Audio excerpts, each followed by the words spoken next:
Hi everybody, welcome back to my channel 60 Sweet and Savory, and I'm Deborah, your hostess. Okay, today we're going to be making collagen-rich, nutrient-dense chicken bone broth. Okay, it's full of collagens that help the body. It's full of probiotics that help for gut health. And so what I have here is my aromatics. I have some celery, some parsley, that'll be left to last. I'll show you what to do with it later. Some onions, I have some parsnips, some rainbow carrots so that I can get the full value of all the antioxidants. And I use brown and purple onions. Once again, the purple onion is just for the value of the antioxidants. Then I have some bay leaves, some peppercorns, rainbow as well, so that they too can offer their antioxidant qualities. And then I have some fresh sliced ginger and fresh sliced turmeric. Okay, so I'm going to move this out of the way really quick. And I'm going to bring my crock pot into view.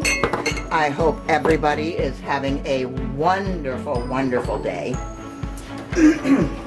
Excuse me. Okay. Now, I do my bone broth in a crock pot. This is a Hamilton Beach slow cooker. And what we will do is, I've already got my bones in here. I've got a carcass. I've got lots of little bones. And the thing that really helps to bump up the collagens is the added chicken feet. Don't let them dissuade you. They are super good for the body, very nutritious, and full of collagens. Okay, so you put all your bones in the bag. I freeze them throughout the month. I generally do at least one rotisserie chicken a month. And then we eat lots and lots of chicken, so I save all of the bones, I freeze them, and put them into bags, and then when I get everything together, I make my chicken bone broth. Okay, now the first thing you're going to want to do is get all your meat into the slow cooker. Then I used to use vinegar, but sometimes it leaves a little bit of an off taste of vinegar in it, and I don't particularly care for that flavor. So I've learned to use, for chicken bone broth, I use a white wine, and I just use an inexpensive wine. This is Barefoot Riesling, and it's about $5 a bottle. And it takes the whole bottle because I use this as an 8-quart, and I also have a 6-quart Hamilton Beach. Excuse me. I also have a 6-quart Hamilton Beach slow cooker, and I use both of them to make a lot of bone broth all at one time. Okay, so the first thing we're gonna want to do, I've got my feet in here. I've got a cup of Riesling wine. Any white wine will do. Some people use vermouth. That's a little spendy for my budget, so I just use Barefoot Riesling. I'm gonna put in some of my aromatics, some celery, and some onions. You can also save your scraps. I didn't have any scraps this month, so I'm just using the onions that I already had on hand. So you use those, and then you get all of that in here, and then we're going to go ahead and we're going to put in our aromatics. I use parsnips and the rainbow carrots because they add a lot of nutritional value, vitamins and minerals. But you have to be careful not to use too many because both parsnips and carrots are sweet. And so they will give your broth a little bit of sweet tastes in it. Okay, so we're going to get all of these in. And then next, we're going to take our, the reason I'm only using half of everything you see is because I do indeed have another crock pot that I'm going to use the rest in. Okay, then we add our sliced ginger into the pot and the turmeric. You want to be really careful with turmeric because turmeric stains like crazy. Just touching it that much, you can already see that my hands have orange on them. It will stain anything, and everything. So you want to be sure, whoops, I added all that in. You want to be sure to either wear a pair of gloves, wear clothes you're not worried about getting stained yellow or orange, and then you're good to go. I just wanted to warn everybody that you can indeed stain stuff really bad with the turmeric. Okay, the next thing that we are going to want to do, I'm washing my hands. The next thing we are going to want to do is we're going to add in a couple of bay leaves, which I have right here. Oh, let's see, this is a big pot. I'm going to use 4. Okay, 4 for this pot and 3 for my smaller 6 cup pot. And then I use about a teaspoon and a half for this pot of rainbow peppercorns. Excuse me. Okay, then next we're going to go ahead and I add bottled water because I don't have a filter on my tap water. So I buy bottled water because I don't want any chlorine or anything like that in my bone broth because it does get condensed, and I don't want those qualities of the water like chlorine or whatever your local water company puts in the water to keep it clean. Okay, I'm having a bit of a difficulty getting this water bottle open. I'll be right back. Okay, I'm back. Now, the reason I use bottled water is because I don't have a filter on my tap and I like to use filtered clean water. Another thing I do when I'm making my bone broth is I go ahead and I use all organic meats and vegetables because it does come out condensed. So you want your stuff, if possible, you don't have to do it, it's the way I like to do it, but if possible you get organic vegetables and meat, and that way you are sure that it's nice and clean. Okay, and you just want to bring up the water to the point where everything could be submerged. Okay, that's looking pretty good. Okay, the next thing you're going to want to do is put on the lid, and then you're going to go ahead and on this model of Hamilton Beach, you're going to put it up on high until it comes to a boil. I'll push this back just a little bit more so you guys can see. So I'm going to put it on high for about an hour, and then after that I will come back, and when it's just boiling I will go ahead and I will take it down to, not to low because it'll continue to boil on low, but down to keep warm. And then I'm just going to let it sit and cook for 6 hours. Okay, so I will be back and when it comes up to a boil, and we will turn it down and take it from there. Thanks for joining me today. I'll be back soon. We'll finish this up.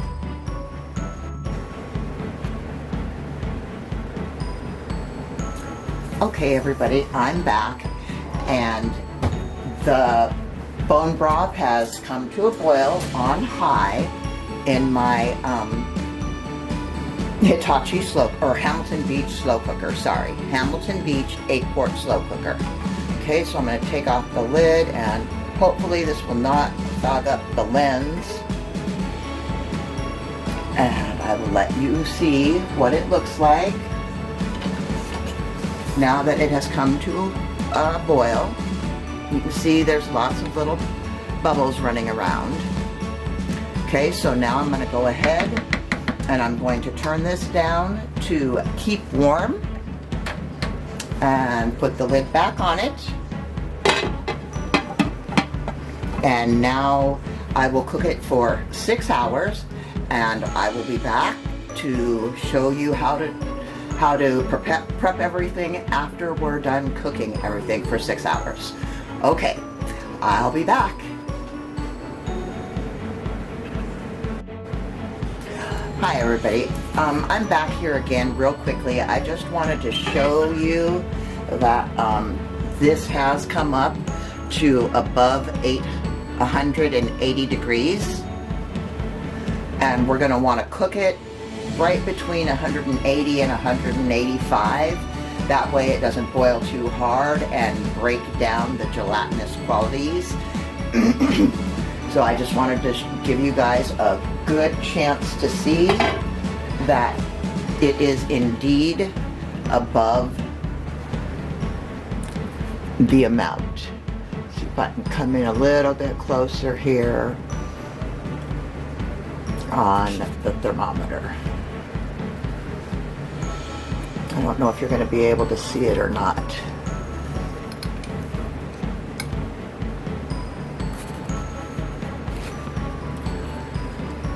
You can barely see that it is right now between 185 and 200, so it is turned down on low, and I will keep taking a temp with my thermometer. This is a candy thermometer, so it can take very high temperatures all the way up to 400 degrees. I do make a lot of my own candy at the holidays, so I need a very high temperature thermometer. So this is what I use for my candies, and this is what I use for my bone broth. Okay, so I'm just going to set that right there. I'm going to put my lid back on, and I'm going to go ahead and let this cook for several hours, 6 hours now, at 180 to 185 degrees. And then I will bring you back about half an hour before it's done. I will bring you back and show you what we do with the parsley and how we finish off our bone broth. Okay, I'll be back.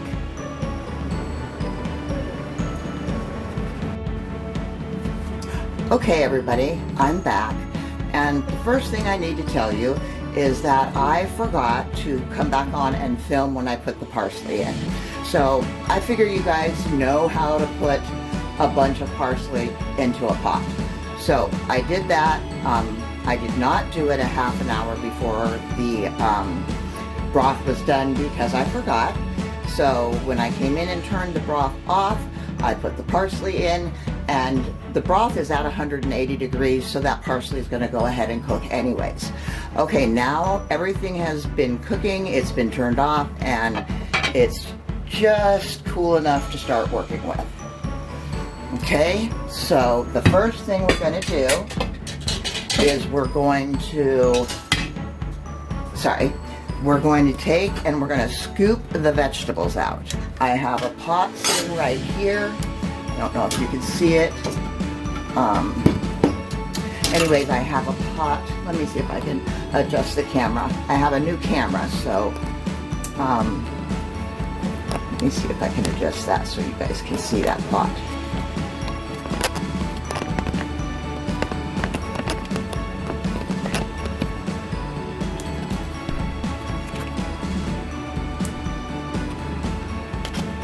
Okay, so there's my regular stock pot, and it's got this strainer set inside. Okay, so what we're going to do, tighten this back up, is we're going to take this strainer and we're going to scoop these vegetables up.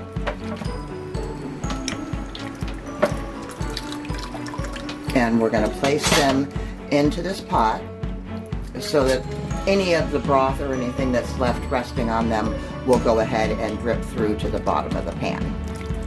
Okay, now when I do my vegetables and stuff, I try to make sure everything is organic, and I don't peel them because there's lots of vitamins and nutrients in the peelings themselves. So I don't peel them. I give everything a good wash, and then I just go ahead and put it in the pot. I don't peel the ginger, I don't peel the turmeric, I don't peel anything, okay? So I'm just gonna go ahead and finish getting this out. Once we get the majority of the vegetables out, we're gonna go ahead like this, and we're gonna scoop out the meat and bones and skin and stuff into another pot. Okay, once I get this all done, I will bring you back and show you what the next step is. Okay, I'll be back. Okay everybody, I'm back, and as you can see, I have taken all of the vegetables and meat and everything, and I have strained them out of the broth. Okay, let me set this aside. Now, this is our broth. Okay, let me get that right in the picture there. As you can see, we've got quite a good amount of broth. And the stuff you see floating on the top, that is the rendered chicken fat, so which is called schmaltz, and it's really nutritious, and I'll show you what to do with that when we get to that stage. Okay, the next step that we're going to do is it's completely up to your discretion. It's whether you want to or not. Now you can go ahead and package this up as it is, or you can do what I'm going to do next, which is I'm going to strain it through a flour sack cloth and make sure that I get out all the little teeny tiny bits and pieces so I have a nice pristine clear broth. Okay, let me get that part set up and I will be right back. Okay, next what we're going to do is we have our beautiful broth here. Okay, and I'm going to move that out of the way. And I'm going to bring in the big stock pot again so that you guys can see it. And what I have here is just a white cotton flour sack dish towel. Okay, and what we're going to do is we're just going to pour the broth through this. And you'll be surprised how much little stuff there'll be that will come out of the broth. Okay. And I want to be sure to get all the schmaltz, or the rendered chicken fat, which is what schmaltz is, out of the bowl. And like an interesting fact, in Jewish traditions, in the way they make chopped liver, schmaltz is an essential ingredient in their chopped liver. So I thought that was really interesting. Okay, and now I'm going to use a ladle. And I'm going to ladle this other pot into it. And let me pull this up here so you guys can see it.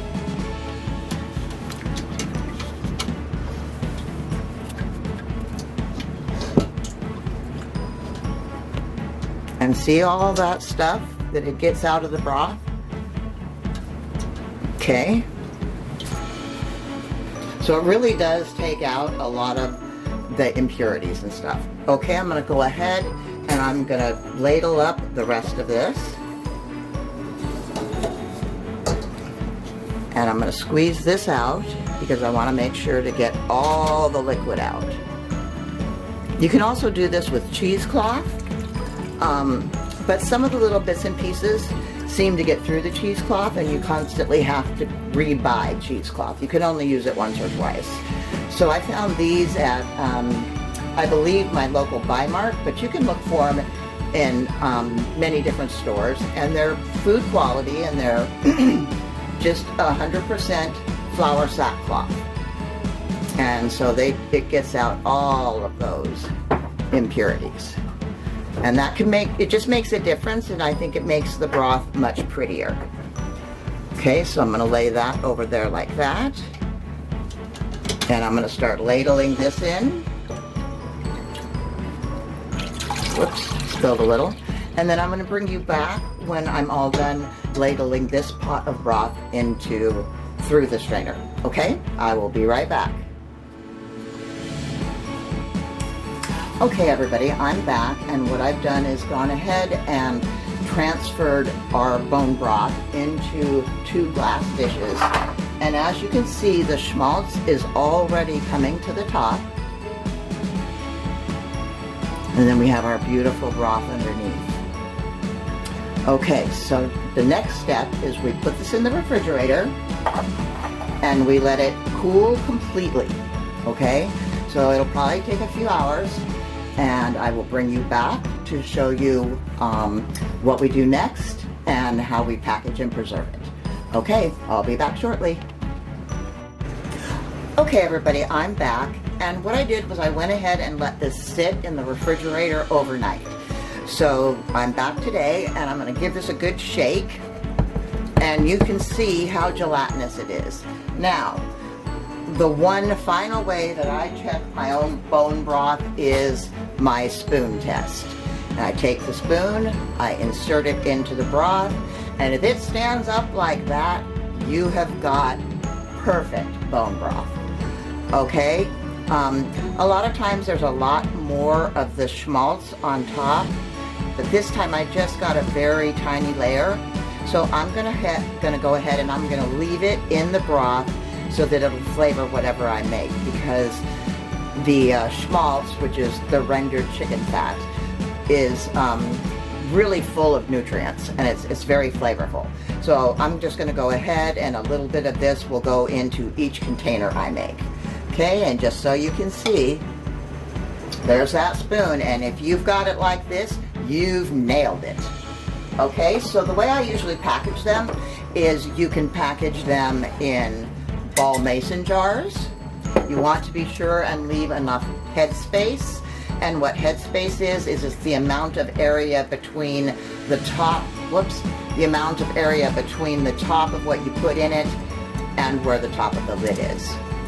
I used to always do it in ball jars, but recently I've had a couple of jars break, and I don't like, one, losing my good bone broth, and two, losing my good jars.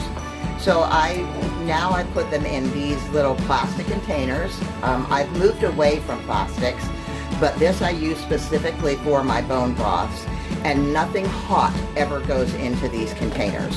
Only cold stuff does, so no toxins ever leach out of the plastic. Another way that you can go ahead and make your bone broth is to vacuum seal it. So if you have a vacuum sealer, you can go ahead and make your bone broth. So I'm going to go ahead and I'm going to pull a spoonful of this up, and you can really see just how gelatinous that is. Like, that is the consistency of Jell-O, and that is just a very, very collagen rich, nutrient dense bone broth. You can drink it straight up because it's got all your vital nutrients, minerals, and collagens in there. It's got gelatin in there. All of that comes out of the chicken itself. It's the way our ancestors used to cook. They never threw anything away. You can keep all your peelings from your onions and carrots and anything like that, and keep them in a container in the freezer, and that way you can use those as your aromatics, and you don't have to buy something specifically for your broth. Each time I do buy a brand new bunch of parsley for every batch I make. So that's that. You can use it, like I said, you can drink it straight up. You can use it for sauces, for soups, for gravies, and I also use it for, it's the way I make yellow rice. I take this chicken bone broth, I don't use beef, I use chicken, and I take this, and after my rice is cooked, I pour in 2 or 3 tablespoons and mix it around, and it flavors the broth, and the turmeric and the ginger and everything. All of that goes into your rice, and it just makes a supreme yellow rice. Okay, if you liked my video, please give me a thumbs up. Share it with your family and friends. It's super good for the human body. It's full of probiotics for good gut health. It's good for your joints, the collagens and everything as we age, like I am aging. I'm 63, and so I really appreciate the extra lubrication in my joints. Okay, so thank you so much for watching. Please give me a like, drop me a comment, and like I said, share it with your friends and family and everyone you know, because bone broth is so good for the human body. Thank you guys so much, and I will see you in the next video. Bye now.